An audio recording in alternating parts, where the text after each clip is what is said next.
Alright, we're here again, and once again, I have a guest reviewer. Hello. What's your name? Alex. Nice to be here. Glad to have you here. Thank you for having me. Sure thing. And the movie we're going to talk about is a movie that he kind of suggested. Very passionate about. Star Trek II, The Wrath of Khan. Now, just to say this right now, I usually, even though I haven't done that many movie series, I usually don't feel like reviewing a movie series starting with one of the sequels, but Alex is a little nervous doing this for the first time, so we thought it'd be best to start with a movie that he really is passionate about and really cares about. Make it more comfortable. May have seen it over 100 times, just saying. Tell them the VCR story. So yeah, this is one of the first films that I actually probably ever watched. But we got this on VHS from Montgomery Ward, and we had to rent the VCR as well. I just remember that very vividly from my childhood. And then we recorded it on TV. So this is probably the movie I've watched the most in my lifetime. And I remember when you told me it was one of those VCRs where the remote was hooked up to. It had about a 3-foot cord.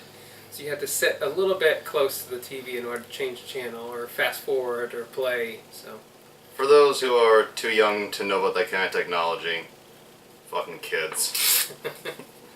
This would be a VHS tape. Yep.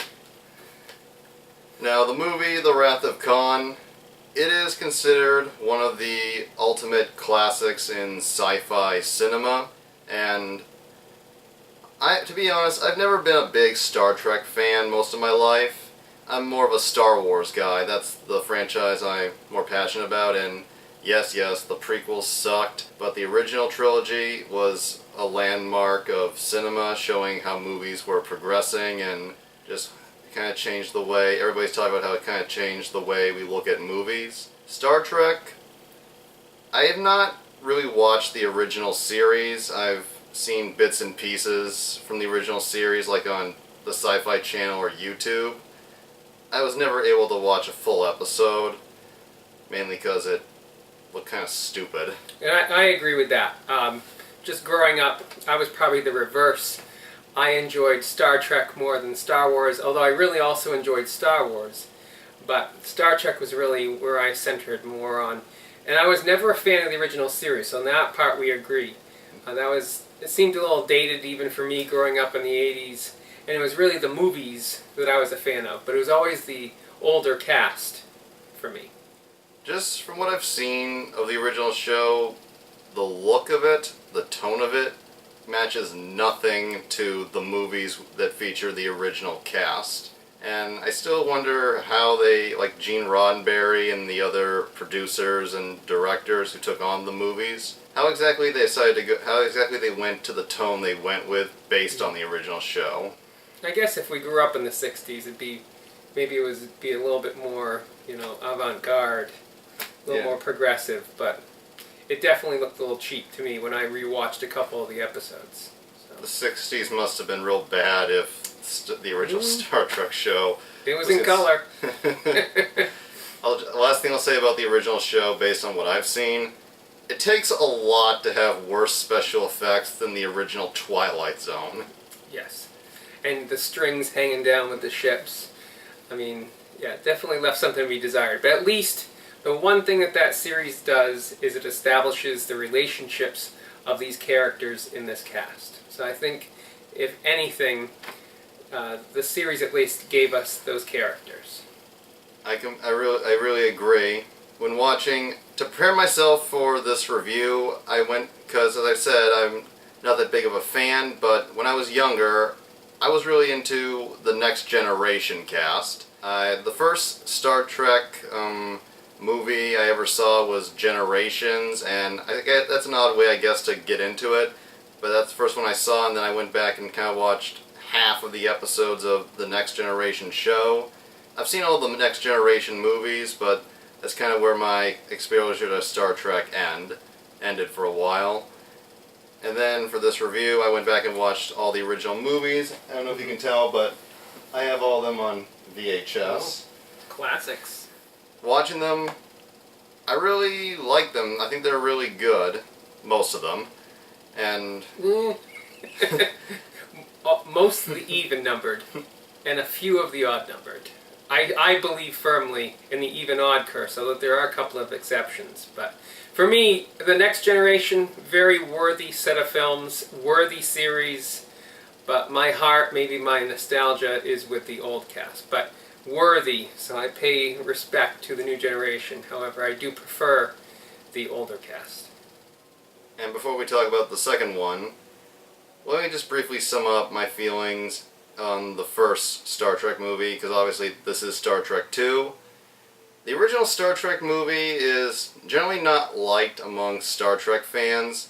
Personally, I like it because I kind of like the type of movie it was trying to be.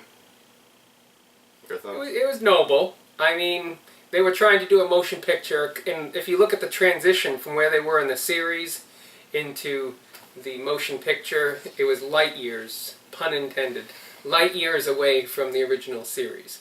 So there was movement, and if you think about the context in which that film was made, 1970s, and think about Space Odyssey, 2001, it's that similar genre. Yeah, it's pretty obvious when watching it, they're trying to copy the style of Stanley Kubrick's 2001. Yes. With that said, I mean, 3 hours is a little bit too long for a lot of movies. 2.5. This is no exception. It felt like 4.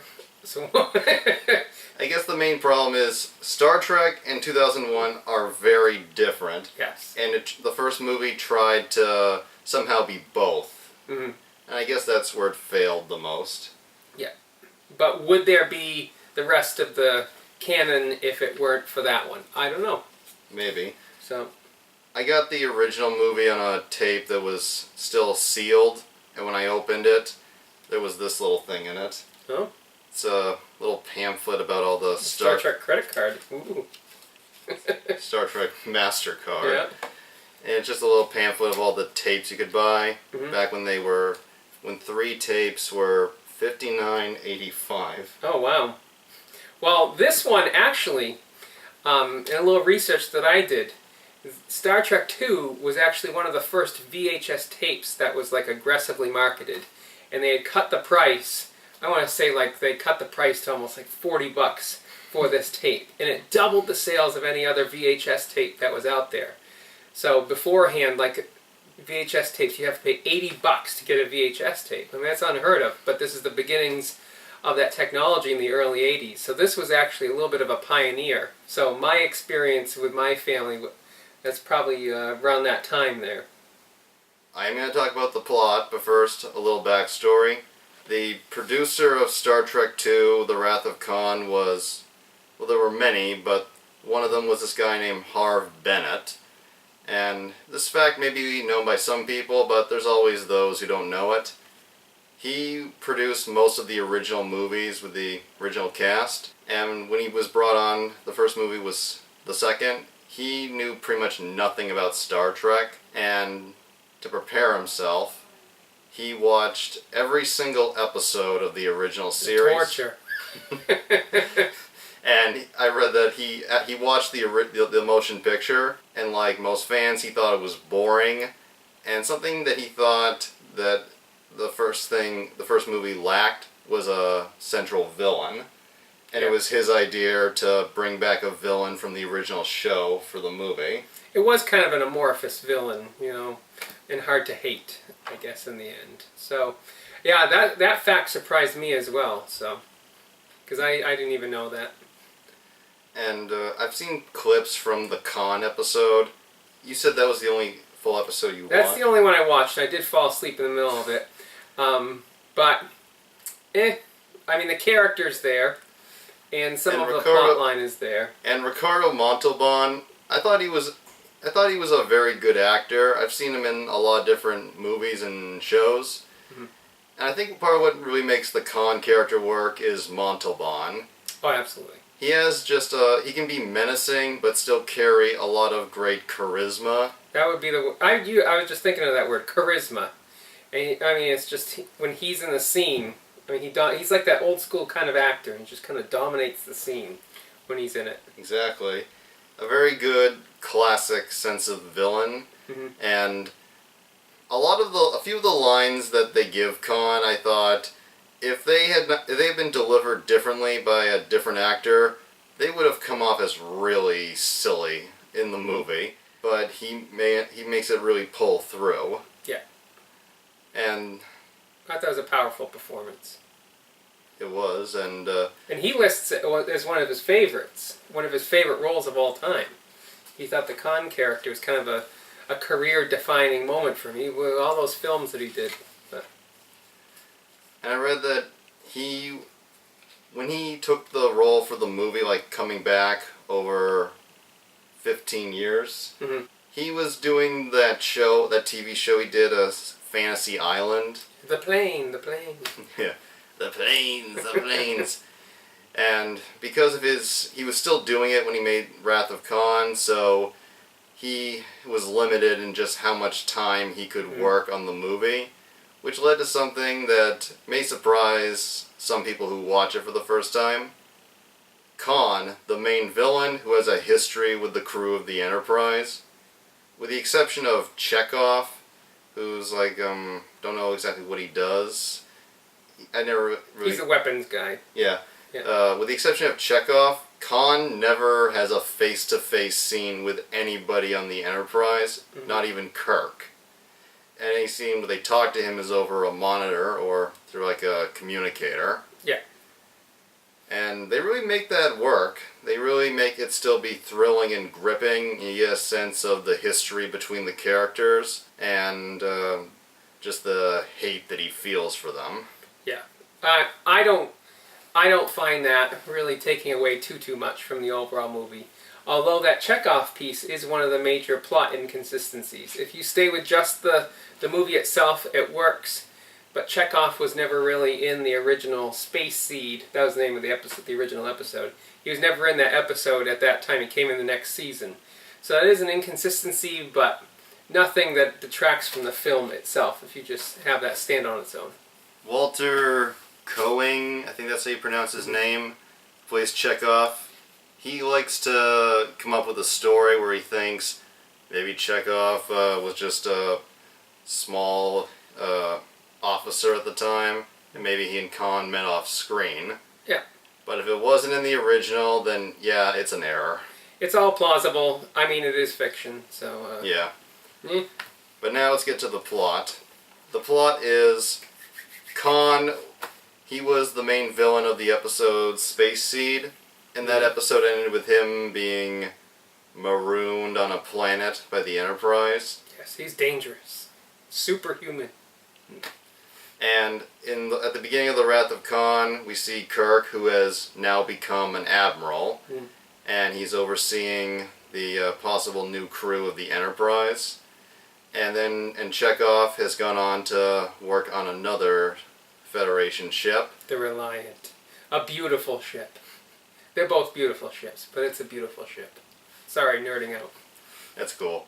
And they're investigating a planet, which they go down on, and they find that this is the planet where they marooned Khan. Like, apparently... Yeah, little accident. Oops. Yeah. Wrong planet. SETI Alpha 6, SETI Alpha 5, same thing.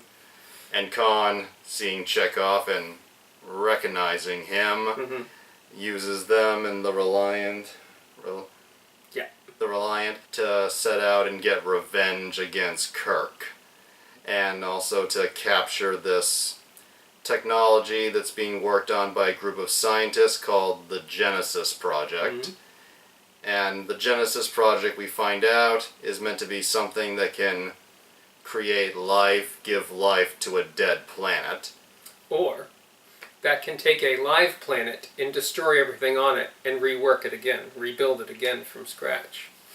So, like I said, he knows this more than me. Little doomsday weapon potential. And that's what Spock and McCoy were arguing about in a later scene. Just what if this is used on a planet that there's already people? So. And the thing about the Star Trek movies that I think really makes it work is not so much the plots of the movies, but the relationships amongst the characters. Particularly Kirk, Spock, and Bones, Dr. McCoy.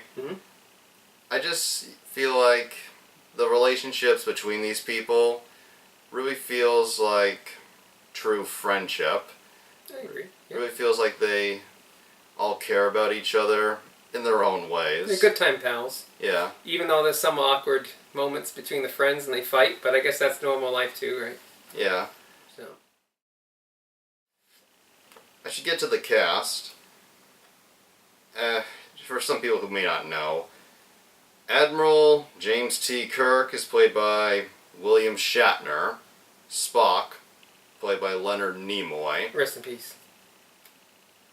A lot of the people here have become the Yes, late great. unfortunately. There's not gonna be another reboot of the old cast.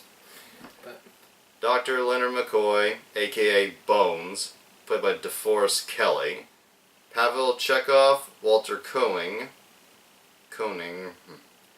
Montgomery Scott, who's the engineer of the Enterprise, played by James Doohan.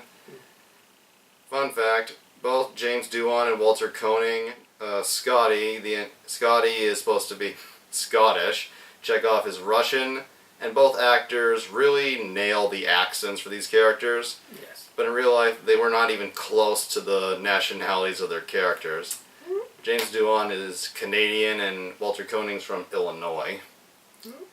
But they're really convincing accents. Hikaru Sulu, who is, He's the helmsman. yeah, the helmsman, played by George Takei. And Uhura, played by Nichelle Nichols. These are all, the whole cast, like everybody, they're all part of the original cast, the original Star Trek family. But something I noticed with all these movies is Kirk, Spock, and Bones are the main focus of these characters. Yes. And while all of them do get some sort of defining scene or big scene to themselves, mostly, it's always the first three that get the most time. Yeah, you have to wait for some other movies for the others to have their own different scenes. But, I mean, if you think about where these characters came from in the 1960s, in the fact that they had this integrated multi-race officer crew, I mean, it was a very progressive type of show for the 1960s. Yes, I do believe that. But with the movies that came after Yes. the progression, I feel like they just kind of pushed most of them to the side. I'll give you that, yep. It feels like the filmmakers of these movies, or the writers, or maybe Harv Bennett, it seems apparent to me that they only cared about Spock, Kirk, and Bones, and they thought, well, people would want these other guys, so we'll give them maybe a few lines every now and then. Well, Sulu gets his ship later on, his own ship, but that's a different movie for a different day. Exactly, yeah, and do you want to know who's your favorite character of the original cast? I gotta go Kirk. I know that's kind of...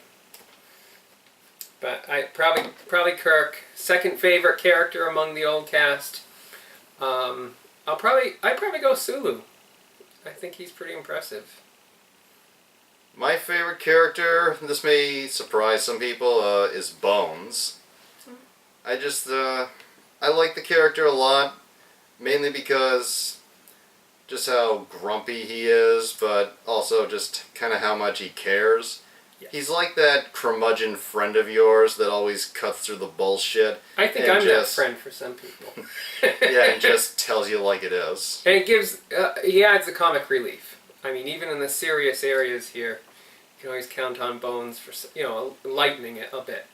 Yeah, and of the main three, I feel like Bones is the most kind of relatable. Like he's the person that people either know or they are themselves at times. With Kirk,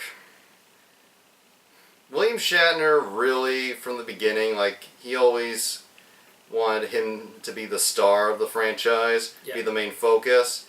And at times, Kirk is given a few too many glorifying... Dramatic scenes? Yes. But just too many scenes, like, all the other characters outside of the original crew, like the younger Starfleet officers, they're all pretty much in awe of him throughout the franchise.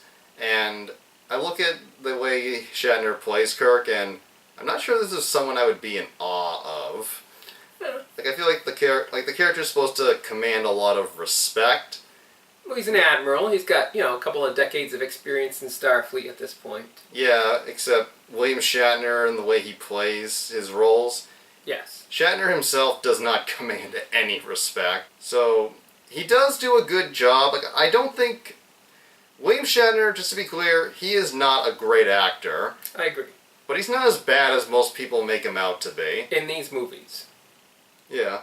Like, especially with Kirk, like, I find that at the beginning of each Star Trek movie is when it's kind of the worst. Like, he has his moments, but as the film goes on, you kind of get into it, and he begins to rub off on you. And that whole thing that comedians do with the dramatic pauses, Yeah, not here. that doesn't really happen as much as they make it out to be. In the end, I'd say Kirk is valiant enough to be likable. And he does. I mean, you gotta give it credit here. In that first battle, he does make a mistake, right? So he's not perfect. Yeah. But you get the feeling Shatner wants him to be perfect. Yeah, true. And the writers and directors knew better. Yeah. But he does say he gets caught with his britches down. So. Yeah. And as for Spock, the Spock character, I think he's a great character. And I think Leonard Nimoy, he definitely became the character over the years as he played him. And for a character that's supposed to almost never have emotions, you really became emotionally invested in him. And I think he's the deepest character, most developed character in the entire franchise. And could be, potentially, one of the greatest characters in film history or TV history. I think this possibly is over the entirety of this character's life. I mean, Nimoy definitely crafted this guy. And you have so many dimensions that you can explore. The whole, even going back to his mother and father, and the tug between emotions and logic. I mean that's a great theme to develop. Exactly, and it's that and the development of the relationships he has with the other characters over the series that really makes it all just kind of feel like something you could connect to and has a bit of realism to it. Yes. You don't get the sense that this is like out of space and isn't doable. You could see yourself there. So. Yeah. I'm dabbing my head because it's kind of hot these days. But yeah, and here's I guess maybe a little tougher question. Who is your least favorite character of the original cast? Saavik.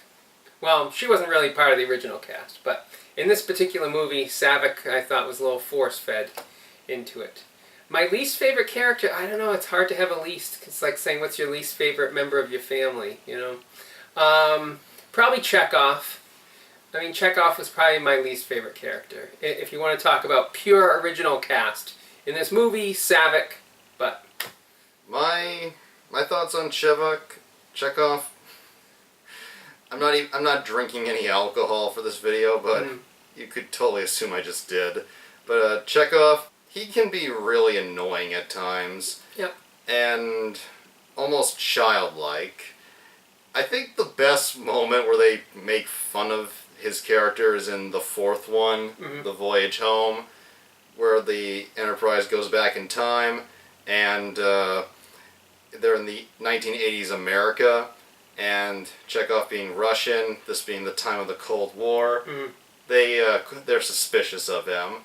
I think the best moment is where this American Navy officer says, he's a Rusky, and the other goes, but he's also a retard. Well, also him, people having difficulty figuring out what he was saying in that movie as well, with the nuclear vessel. Yeah, and as annoying as I think Chekhov is... He's loyal. He's not my least favorite character. Oh.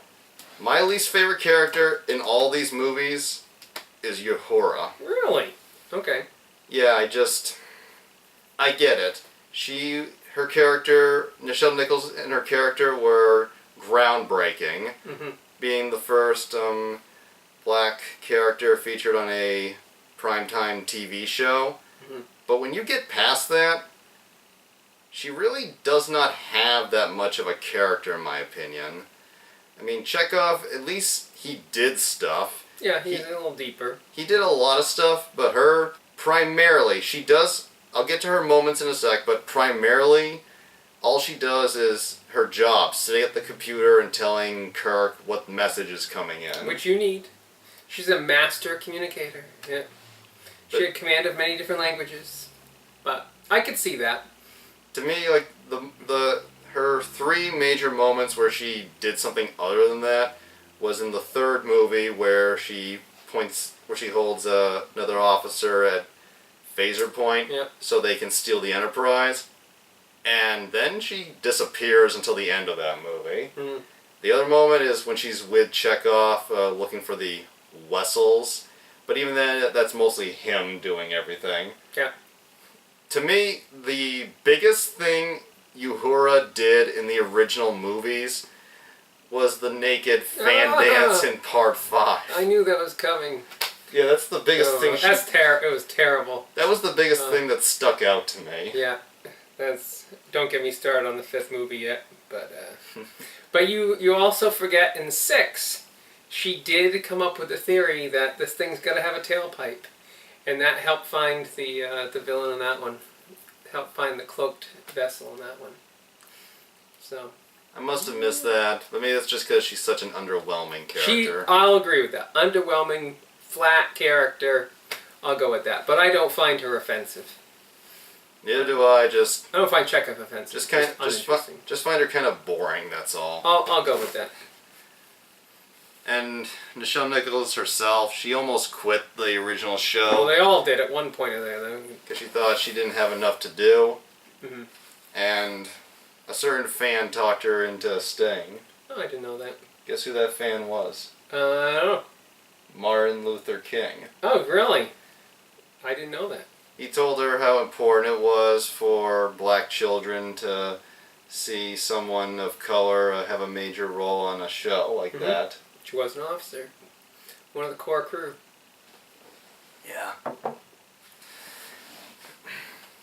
And as for the character Sulu, he's pretty good.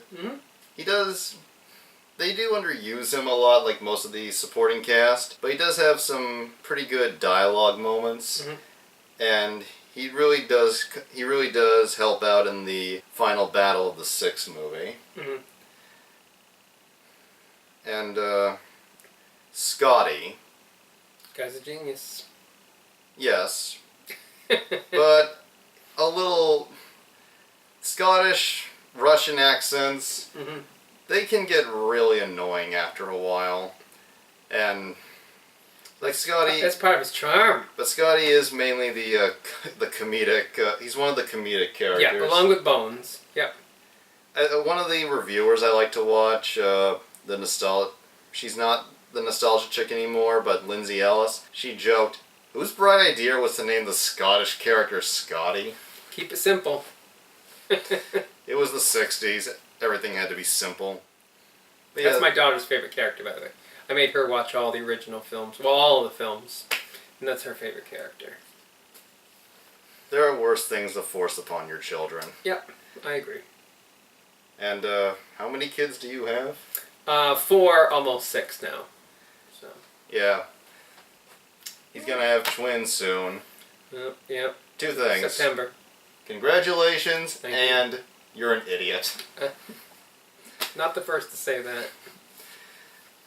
And outside of and that's all the original Prime cast members. Now, we've already talked... You can't forget, I hope you have Mr. Horner on there. He's not a cast member? I know he's not a cast member. We'll get to... He might as well have been a cast member. We'll get to the late, great James Horner in a little bit. Whoo!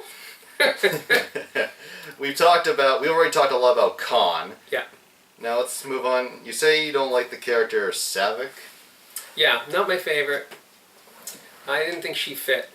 I actually think the character that played her in the 3rd movie fit a little bit better in with the the characterization of the Vulcan trainee. I just thought Kirstie Alley was, I mean, obviously she was there to get ratings and whatnot. I'm not a big fan. I think this movie came out the same year that Cheers started. Mm-hmm. Now Saavik, she's a Vulcan, and she's a Starfleet officer. I don't know if she's in training, but like the beginning, Yeah. she's in training. She's in training. And my thoughts on Kirstie Alley as Saavik, I thought she did a pretty good job as a Vulcan.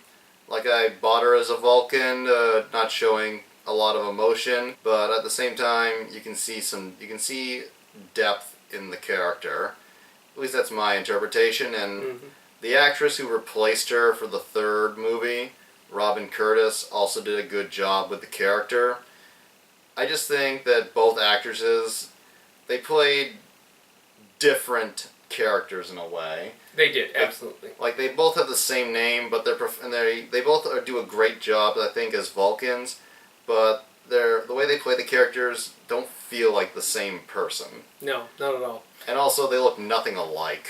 Yeah, that bothered me when I was a kid, but with Saavik, she's supposed to be half Vulcan, half Romulan, and that helped explain supposedly the reason why she was able to show more emotion than your stereotypical Vulcan, who's not supposed to show any emotion at all. But Yeah. they didn't expose that in the film. So to most, it'd be confusing as fuck. Yeah, why is she able to cry at the funeral at the end if she's supposedly not be able to show any emotion? And then the elevator scene there where she stops the elevator, that's not a logical way to be. That's not, for me, how a Vulcan would act. But You leave out certain details. Yeah. Like, you can say it later, but if it's not shown in the film, or if it's not said, like, you could at least have something that hints at it. Yeah. The thing that made me notice that this character was not a 100% Vulcan was in the beginning with the, Kobayashi Maru test. yeah, and she goes, damn. Yep, that would not be a Vulcan thing to do. Illogical. Although, well, yeah, but Spock is also half Vulcan, half human, so Mm-hmm. he did also curse, but And the other characters are the scientists who are building the Genesis project are Carol Marcus, played by Bibi Besk, and David Marcus, played by Merritt Buttrick. Both of them, like most of these series actors, dead now. Mhm. He actually died. Merritt, he died when he was 29. Oh, I didn't know that. AIDS. Oh. But these two characters, they're more than just the scientists building the project. As we find out as the film goes on, they have a connection to Kirk. Carol is like one of Kirk's many former lovers. Yep. And we find Baby out mama. that David is Kirk's illegitimate son, who apparently they've never met. But it's implied, and it's pretty much explained later She that... wasn't a big fan of him. In the film, at least. There seemed to be a little resentment towards Kirk, and she raised her son with a little bit of resentment as well. Yeah. This part of the film, in most movies, this kind of thing would feel like the unnecessary drama that's brought in to add, like, emotional scenes. But here, I do think it kind of worked.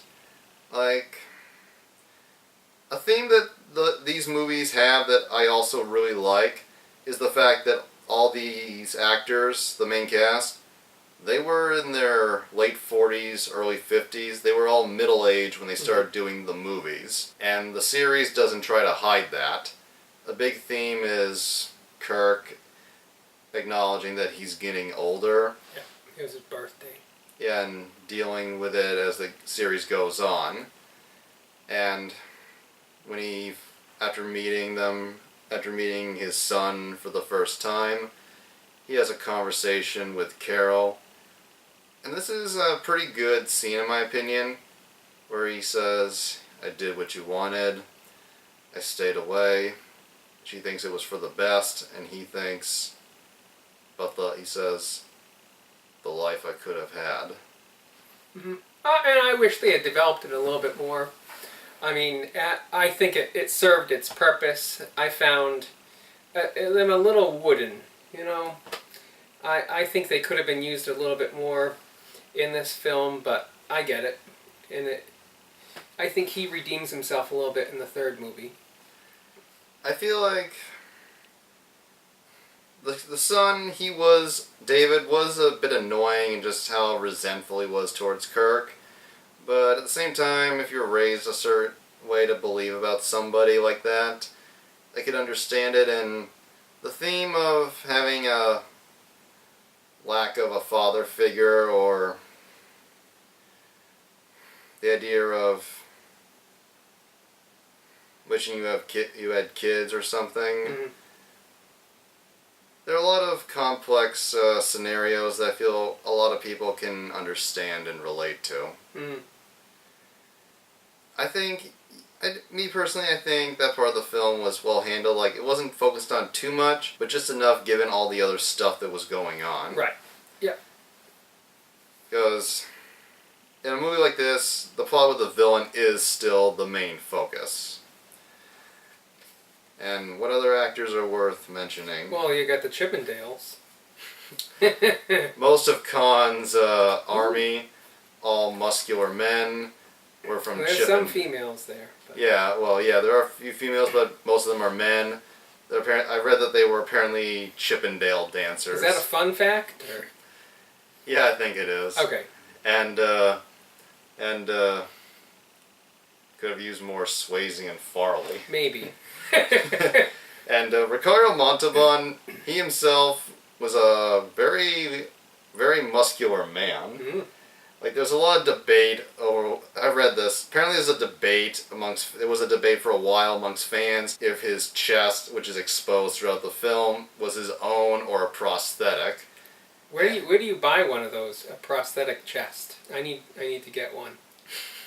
I think you just call up a makeup artist. Oh, okay. But yeah, that's Montalban's own body, you see. And he was in pretty good shape for a guy in his 50s. I agree. And he said... Beats my 12-pack here. But. He said, lots of push-ups. Huh? And the last two characters that I wrote down that are worth mentioning are Joe Chim, played by Judson Scott, who is Khan's right-hand man. I think he's one of the few that actually has any speaking parts. Yeah. Yeah. I wanted to bring him up because I read and I saw this. He's not credited in the film. Oh? Like, no credit at the end. Apparently his agent mucked it up with the studio, tried to negotiate shit, and led to him just being completely left out. I just wanted to mention him, Judson Scott. And the last actor I'll mention is the captain of the Reliant, Terrell. Oh, Terrell, yeah. Played by Paul Winfield, who a lot of people may... Also R.I.P. He has also passed away. We've lost a lot. He was the captain in the original Terminator. Like at the station with Lance Henriksen, who are going over all the Sarah Connors getting killed. Yeah, he's here, and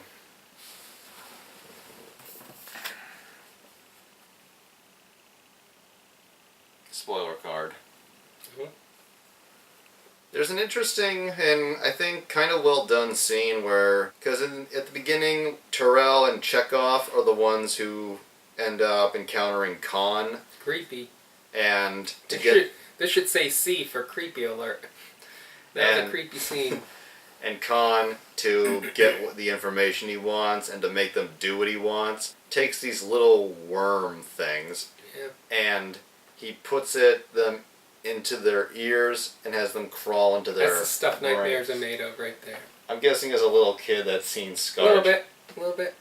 It is a pretty gruesome... It is a kind of disturbing scene, especially with the angles they use and the music. Yeah. And the scene... You mentioned music again. I'm getting to it. The scene that happens later is the scene where I think it really creeped me out. It's when Terrell, Khan, is telling him to kill Kirk, or he'll let the worm eat him. And Tyrell, rather than kill Kirk, kills himself. I thought that was a very well done scene. It's very emotional and shows devotion and, once again, as you said, loyalty. Although, if it was me, I'm not sure I would kill myself to save Kirk. Maybe that's because I'm selfish or because I want to live. But it was very well done. It totally bought the inner turmoil of this supporting character. Right, because these eels supposedly wrap themselves around, I think they said the cerebral cortex, but that's not possible. But they wrap themselves around and exercise mind control. The moment that really creeped me out was when Chekhov's unconscious and the thing crawls out of his ear and you see blood dripping. Yes. Yeah. That really got me. I had an ear infection when I was little, so that kind of stuff... Hit a little too close to home. Yeah. That kind of stuff just... ugh.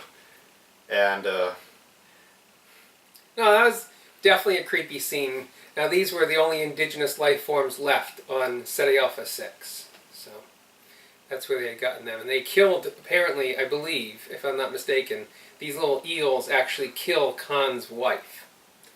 which would lead to a lot of his... which would Issues. help fuel his hatred and resentment towards Kirk. A little bit.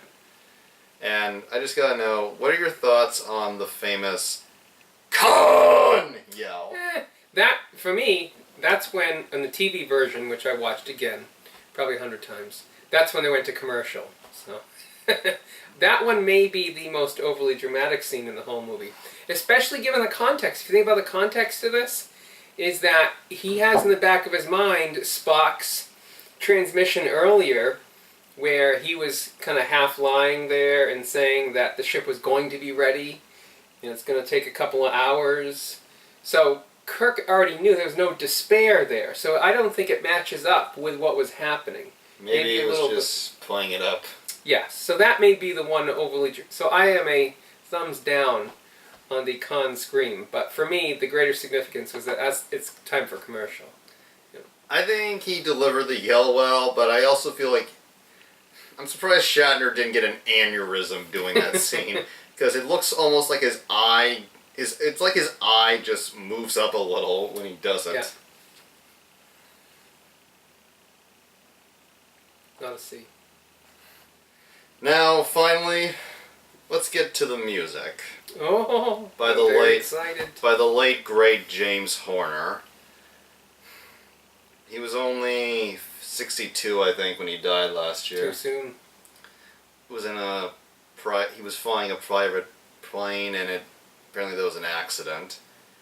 James Horner, he was, in my opinion, music is one of the key elements to a movie, especially a horror or a thriller movie. Mm-hmm. And a movie, like, music is really what drives a lot of emotion for a scene where there isn't too much acting involved.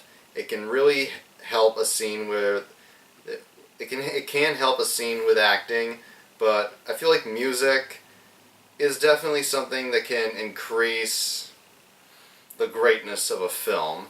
And James Horner's music expands many different projects, Star Trek II being one of his best examples. Like, I think it was one of his earliest... I think he was in his 20s when he did this movie.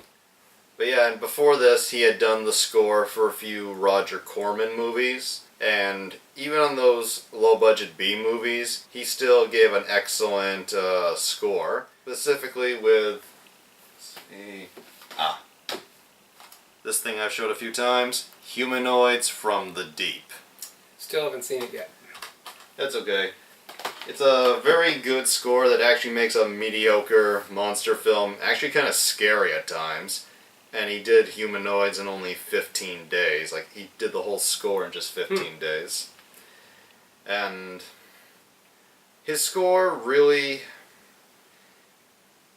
helped several scenes. Like the opening opens with this kind of slow, soft, kind of eerie sound. Mm-hmm. And then it kicks into the main theme that you hear in most Star Trek movies. And that really worked. And the scenes with Khan are really they're really, like, the stuff we talked about in the spoilers is creepy, but the music really adds to it. And there was different music for Khan and Kirk, and I just think the music helped define this movie as a great movie. Whew. I mean, I think Horner was so influential in making this what it became. You could just, it was palpable. You could feel the tension in the suspenseful scenes because of the music, the adventure scenes. I mean, it had everything. I think the best score, the best part of the score for this movie was during the first battle between Kirk and Khan. Just when the Reliant is coming in, like shifting side to side, and you hear the And for me, it was the Mutara Nebula battle, where I thought his score was probably at its highest point. And also around the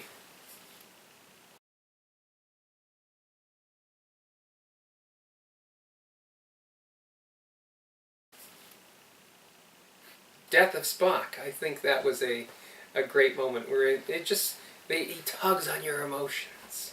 I was going to talk about the death of Spock. I was hoping we'd do it later, but since we're here, I knew the death of Spock was coming. Like, the scene's been talked about or parodied countless times. Including by J.J. Abrams. But I think that's a parody of this, but different movie for a different day. For those who don't know, he's talking about Into Darkness, which I haven't seen, but from what I've heard, it's supposed to be a rip-off. What he said. That's my opinion. But I knew the scene was coming, and I was surprised when I saw Spock's death. I actually got a little teary. And two elements really make this a very powerful scene that could make you cry. One is the very subtle music from James Horner. It's hard to describe, but you just kind of feel it pulling at your insides around here. Mm-hmm. And the other thing is William Shatner's acting for that scene. Nailed it. To me, that is probably the best he has ever been. And the look on his face, the tone as he speaks to the dying Spock through the glass, he's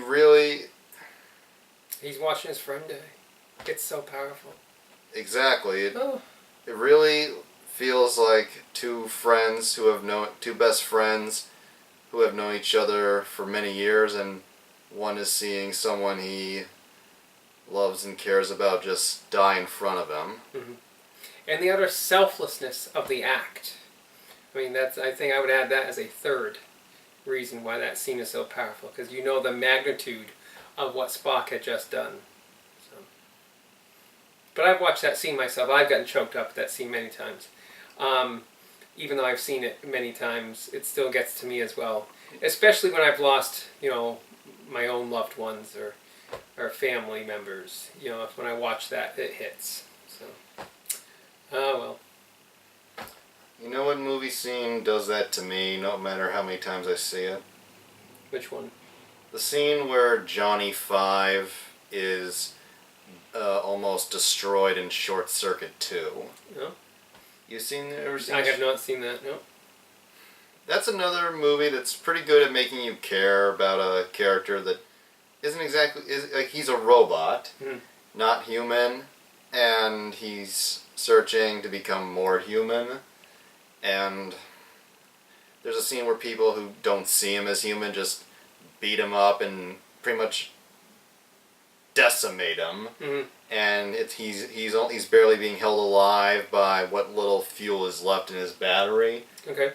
You have to see Short Circuit 2 to really get it. But that scene is just... I actually cry sometimes watching that scene. It is just heartbreaking. And to many people, it was a big blow to their childhood. Just to see exactly like with Spock, seeing a beloved character die. Mm-hmm.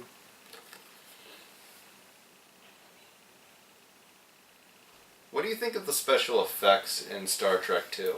Again, context-wise, if this movie drops today, they're not as impressive. For the 1980s, I mean, I think they were on par with Empire Strikes Back, made about the same time. And they were done by Industrial Light and Magic. Yes, they were. Yep. The only good thing George Lucas has given us after Star Wars, his special effects company. I mean, I think they were great. Just like I said, the Reliant, such an impressive ship, and I love this Enterprise. I mean, it looks real. I mean, yeah, the outer space scenes at times it kind of has a little fakey feel, but for the most part, it really feels there. Something that the later Star Trek movies really suffered from, especially the Next Generation movies, even though I like them. All the outer space scenes eventually became full 100% CGI. well, like the new Star Wars also suffered from this. Yeah, and it doesn't. The outer space scenes, and especially Insurrection and Nemesis, don't feel like outer space scenes. They feel like cartoons. But yeah, the models and the practical effects in Wrath of Khan really are pretty good. The laser beams hitting the Enterprise from the Reliant. I read that the ship getting ripped up, like the scarring lines, were done with stop animation. And then they added the laser in later to make it look like it was doing that. Which from a special effects level is, for its time, it's pretty inventive. Yes. There's a scene where Kirk, Spock, and Bones watch a video presentation made by Carol Marcus. Yeah, showing what Genesis could do if they really used it. And this scene is some of the earliest usage of CGI in film history. It really seemed advanced. Yeah, like it's obviously Like a planet transforming in front of your eyes. Yeah, it obviously looks like a video game, but it kind of works here because the video is supposed to be a simulation. Yeah. Pretty impressive graphics for its period. And even the security device with the retina scan, I mean, even that was ahead of its time. So. And I gotta make the joke. Genesis creates a planet, but can't make any decent video games. Made some good songs, though. Yeah. And gives the religious people something to read.